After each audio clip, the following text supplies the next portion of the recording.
Hello friends, welcome to my YouTube channel. आज हम पढ़ने वाले हैं SGPGI इम्पोर्टेंट MCQ सीरीज।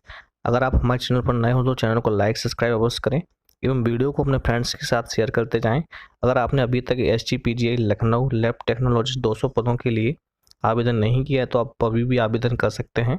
इसकी लास्ट डेट बढ़ गई थी, जिसकी लास्ट डेट है 3 मई 2022 तक आप आवेदन कर सकते हैं। तो चलिए वीडियो स्टार्ट करते हैं। पहला क्वेश्चन है, fixative which contain glacial acetic acid is called formal saline, Carnot's fluid, both A and B। Last option है none of these। तो यहाँ पर पूछा गया है ऐसा कौन सा फिक्सेटिव है जिसमें कंटेन रहता है क्या, ग्लेशियल एसिटिक एसिड। तो वह है कार्नोइज फ्लूइड। ठीक है, अब बढ़ते हैं नेक्स्ट क्वेश्चन की ओर। Next question, the acetic acid is not a good fixative due to acetic acid is not a good fixative due to swelling effect, destroys mitochondria, destroys Golgi element and last option है all option. तो इसका right answer है all option, क्योंकि acetic acid is good not fixative, क्योंकि swelling effect भी होता है, destroys mitochondria and destroy Golgi elements. अब बढ़ चलते हैं नेक्स्ट क्वेश्चन की ओर। यहाँ पर मोस्टली हिस्टोलॉजी से क्वेश्चन कवर किए गए हैं। नेक्स्ट क्वेश्चन है हमारा, which fixative is used for the section cut by cryostat. इसमें से पूछा गया है कि विच फिक्सेटिव यूज्ड, कौन सा फिक्सेटिव यूज किया जाता है किसमें, क्रायोस्टेट में सेक्शन कटिंग के दौरान। तो इसका राइट आंसर कौन सा है, यहाँ पर चार ऑप्शन है, cold acetone, buffered, formal सेलाइन, absolute ethyl alcohol and last option है फॉर्मेलिन।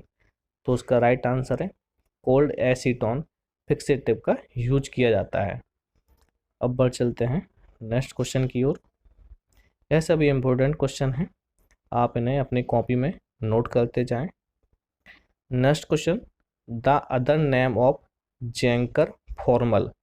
जेंकर फॉर्मल का अदर नाम क्या है, Helly's fluid, Bouin's fluid, Zenker fluid या नन ऑप्शन। तो आप यहाँ पे सभी लोग जेंकर्स फ्लूइड लगाने वाले होंगे, लेकिन इसका राइट आंसर क्या है, हेलिज फ्लूइड। जेंकर्स फ्लूइड फॉर्मल को हम हेलिज फ्लूइड के नाम से जानते हैं, अदर नेम है इसका। अब नेक्स्ट क्वेश्चन है, 40% formaldehyde is equal to which percent of formalin. यहाँ पे पूछा गया है 40% फॉर्मल्डिहाइड कितने परसेंट फॉर्मलिन के बराबर है। तो उसका राइट आंसर क्या है, 100% फॉर्मलिन वहाँ 40% फॉर्मल्डिहाइड की बराबर होता है। अब बढ़ चलते हैं नेक्स्ट क्वेश्चन की ओर। नेक्स्ट क्वेश्चन है हमारा, removal of water from tissue piece is known as. तो यहाँ पर पूछा गया है removal of water from tissue piece is known as decalcification, dehydration and clearing. ये आपके ऑप्शन हैं। तो इसका राइट आंसर क्या होना चाहिए, डिकैल्सिफिकेशन, डिहाइड्रेशन या क्लियरिंग। उसका राइट आंसर है आपका dehydration. Removal of water from tissue piece is known as dehydration. ठीक है, आप कंफ्यूज हो सकते हैं डिहाइड्रेशन या डिहाइड्रेशन। ठीक है, आप यहाँ पे नेक्स्ट क्वेश्चन है हमारा, for sectioning the area face of block should be about. तो यहाँ पर पूछा गया है for sectioning the area of face of block should be about. तो यहाँ पर आपके ऑप्शन हैं 1 से 2 centimetre, 2 into 2.5 centimetre, 3 into 2.5 centimetre and 3 into 6 centimetre. इनकी आगे लंबाई और ये आपके पीछे चौड़ाई है। तो पूछा गया है लंबाई एंड चौड़ाई ब्लॉक की कितनी होनी चाहिए। तो उसका राइट आंसर है 3 इंटू 2.5, यानी कि 3 लंबाई एंड 2.5 सेंटीमीटर की चौड़ाई होनी चाहिए। नेक्स्ट क्वेश्चन है, which dehydrating agent is considered best for dehydration.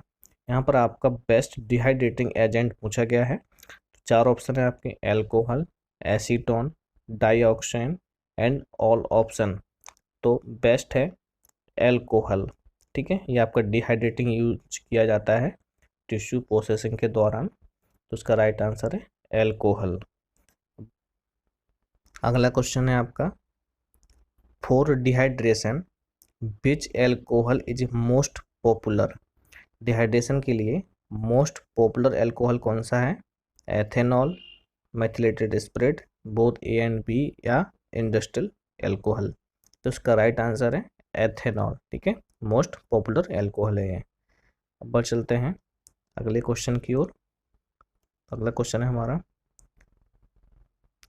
The melting point of paraffin wax is about. यहाँ पर मेल्टिंग पॉइंट पूछा गया है पैराफिन वैक्स का 45 से 48 डिग्री सेल्सियस, 35 से 40 डिग्री सेल्सियस, 25 से 30 डिग्री सेल्सियस, 54 से 60 डिग्री सेल्सियस। तो उसका राइट आंसर है पैराफिन वैक्स का मेल्टिंग पॉइंट होता है 54 से 60 डिग्री सेल्सियस। ठीक है, कहीं कहीं पर आपको 55 से 57 या 58 डिग्री सेल्सियस भी दिखाई देगा, तो आप वहाँ से देख सकते हैं, वो समझ सकते हैं अपना क्वेश्चन। बढ़ चलते हैं नेक्स्ट क्वेश्चन की ओर।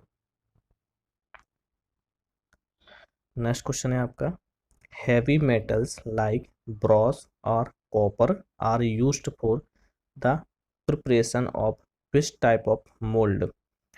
आंसर है आपका Leuckart moulds, plastic trays, waxed paper boards या कप्स, ऑल ऑप्शन। तो आपको पता होना चाहिए एम्बेडिंग जब हम करते हैं ब्लॉक मेकिंग, उस समय जब ल्यूकार्ट्स मोल्ड यूज करते हैं तो वह ब्रॉस या कॉपर के बने रहते हैं, तो उसे हम बोलते हैं ल्यूकार्ट्स मोल्ड। ठीक है, तो इसका राइट आंसर है। नेक्स्ट क्वेश्चन है हमारा, ये सभी इम्पोर्टेंट क्वेश्चन है। Next question, reagents and waxes are used for. Reagents and waxes use किए जाते हैं डिहाइड्रेशन, क्लियरिंग, एम्बेडिंग या सेक्शन कटिंग। किस प्रोसेस में? एम्बेडिंग के दौरान। ठीक है, वैक्स का यूज किया जाता है एम्बेडिंग में। अब बढ़ चलते हैं अगले क्वेश्चन की ओर। अगला क्वेश्चन है आपका, which method of embedding is most popular. यहाँ पर पूछा गया है कि कौन सी मेथड इसमें बेस्ट पॉपुलर है किसके लिए? एम्बेडिंग के लिए। तो सेलोडिन से लगाते हैं क्या, एलवीएन से, कार्बोवैक्स से, या पैराफिन वैक्स से। हर हिस्टोलॉजी लैब में हम जो टिश्यू जो ब्लॉक बनाते हैं वो पैराफिन वैक्स से बनाए जाते हैं, क्योंकि ये इजीली अवेलेबल है, चीप है, गुड है, अच्छा है। तो मोस्ट पॉपुलर क्या है? Paraffin wax method for embedding. अब बढ़ चलते हैं नेक्स्ट क्वेश्चन की ओर। यहाँ पर हमारा क्वेश्चन क्या है, which stage of tissue processing is known as dealcoholization. यहाँ पर पूछा गया है कि कौन सी स्टेज है डी एल्कोलाइजेशन की टिश्यू प्रोसेसिंग के दौरान। इज नाउन एज डी एल्कोलाइजेशन, यानी कि डी एल्कोलाइजेशन हम किस स्टेज में देखते हैं? क्लियरिंग में, या फिर यहाँ पर अलग अलग हो गया है, इनफिल्ट्रेशन, डिहाइड्रेशन, एम्बेडिंग या क्लियरिंग। तो उसका राइट आंसर है क्लियरिंग में। ठीक है, जहाँ पर हम डी एल्कोलाइजेशन होता है क्लियरिंग के दौरान। अब बढ़ चलते हैं नेक्स्ट क्वेश्चन की ओर। नेक्स्ट क्वेश्चन है हमारा, clearing fluids make the tissue. तो क्लियरिंग फ्लूइड्स का जो फंक्शन होता है वह टिश्यू को कैसा करता है? हार्ड बनाता है, ट्रांसपेरेंट बनाता है, सॉफ्ट या turbid.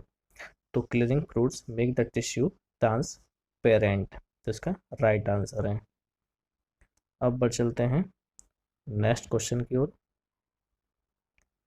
Which clearing reagent is cheap, good and used with celloidin section. इसका तो यहाँ पर पूछा गया है कौन सा क्लियरिंग एजेंट चीप है, गुड है, अच्छा है, एंड यूज किया जाता है सेलोडिन सेक्शन के दौरान। तो यहाँ पर आपके ये सभी क्लियरिंग एजेंट हैं, toluene, chloroform, xylene, cider, would, oil. तो इसका राइट आंसर है जाइलिन। ठीक है, तो जाइलिन का यूज किया जाता है। अगला क्वेश्चन है आपका, which clearing agent is considered as carcinogenic. तो यहाँ पर कार्सिनोजेनिक के लिए कौन सा क्लियरिंग एजेंट कंसिडर किया जाता है? Xylene, cider would oil, benzene, all option. तो इसका यहाँ पर राइट आंसर है बेंजीन क्लियरिंग एजेंट का कार्सिनोजेनिक के लिए कंसिडर किया जाता है, इसका राइट आंसर है। बढ़ चलते हैं अगले क्वेश्चन की ओर। अगला क्वेश्चन है आपका, toluene is slower than clearing reagent benzene से, क्लोरोफॉर्म से, both A and B and xylene. तो यहाँ पर पूछा गया है आपका जो टोल्यून है वो स्लोवर धीमा किससे है? जाइलिन से। ठीक है, जाइलिन थोड़ा फास्ट काम करता है, टोल्यून स्लोली है, इससे स्लो काम करता है। अब बढ़ चलते हैं अगले क्वेश्चन की ओर। अगला क्वेश्चन है आपका, ग्लूटाल्डिहाइड fixative is stable for several weeks eight which temperature. तो वहाँ पर टेम्परेचर पूछा गया है ग्लूटाल्डिहाइड फिक्सेटिव के लिए, स्टेबल रखने के लिए।